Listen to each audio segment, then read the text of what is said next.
আজকে আমরা 33 number problem solve করব। তো কথা না বাড়ায় প্রবলেম সলভ শুরু করে দিই। এই প্রবলেমগুলোর সেট মানে সবগুলো হচ্ছে স্প্রেডশিটে দেওয়া আছে, আমার পোর্টফোলিওতে আছে। দেন হচ্ছে গিটহাবেও আমি দিয়ে দিতেছি, পুশ করতেছি ধীরে ধীরে। তো প্রবলেমগুলো আপনারা নিজেরাও প্র্যাকটিস করবেন ভিডিও দেখার পরে, কারণ কিভাবে সলভ আউট করতেছি, কিভাবে প্রবলেমগুলো সলভ করতেছি সেটা কিন্তু দেখতেছেন। কারণ অ্যাকচুয়ালি আমিও কিন্তু আপনাদের মতনই, ঠিক আছে? আপনাদের মতনই, আপনারা হয়তো আমার থেকে আরও ভালো পারেন। যাই হোক, তারপর আমি দেখাইতেছি ওকে কিভাবে সলভ করতে হয়, কিভাবে লজিক বিল্ড করতে হয়। মজাই লাগে। আসলে অনেক শিখলে নিজে অনেক কিছু শেখা যায়, আসলে এইটাই কথা। তো আজকের নাম্বার হচ্ছে count the number of digit in a given integer. আরে এটা তো একেবারে সহজ। বলছে যে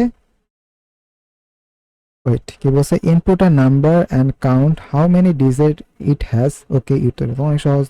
use a loop to divide the number by 10 until it become 0, keeping a counter for each iteration.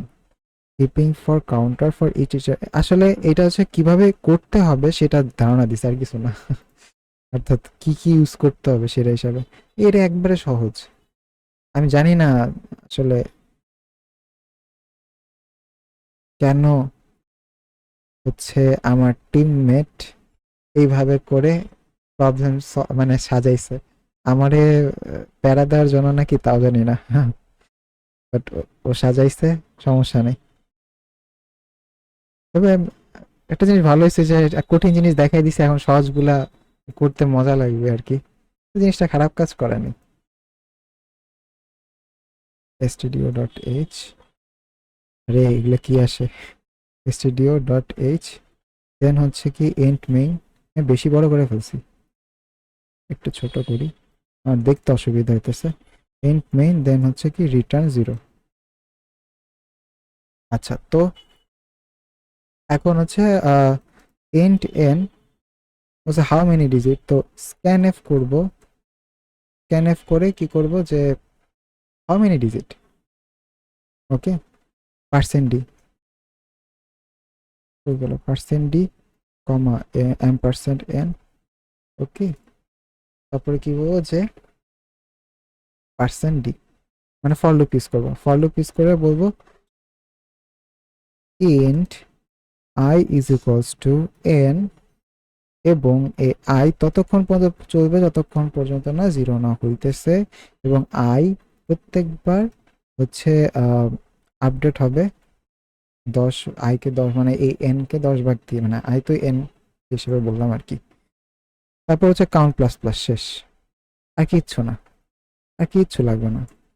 তারপরে প্রিন্ট এফ করবো, প্রিন্ট এফ করার পর দেন হচ্ছে কি করবো যে পার্সেন্ট ডি করে দেন কমা কাউন্ট, শেষ। আর কিছু লাগবে না, আমাদের প্রোগ্রাম লেখা শেষ। এটাই চাইছে যে 10 বার মানে কিভাবে হচ্ছে আমরা প্রবলেমটা সলভ করবো সেটার একটা ধারণা দিয়ে দিছে। আর বলছে যে ইভেন নাম্বার, ওমা কি হলো, আচ্ছা আমি কাউন্ট ভেরিয়েবল ডিক্লেয়ার করি নাই, sorry. Count is equal to 0 ধরো, আর একটু শুধু গার্বেজ ভ্যালু আসার সম্ভাবনা কম থাকবে তখন।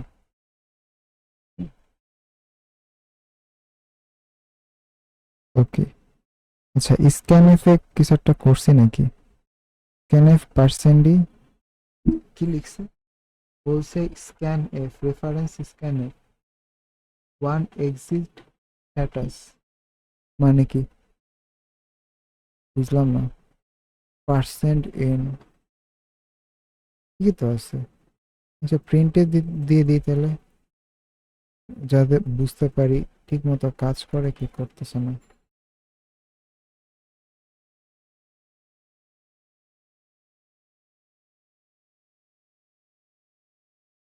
ও, স্ম্যাফ লিখছি, নাইস।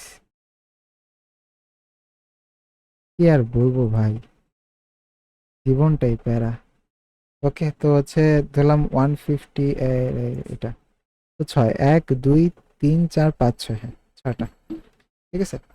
তো ওই তো আমাদের আমাদের আসলে এইটাই আর কি জানতে তো, আমাদের এইটাই জানতে তো যে একটা নাম্বার দিলাম, তো নাম্বার দেওয়ার পর দেন হচ্ছে সেটা কয়টা ডিজিট থাকবে। হ্যাঁ, হয়ে গেছে আর কি, কি করবো। তো প্রবলেম সমাধান হয়ে গেছে মাত্র 5 মিনিটে।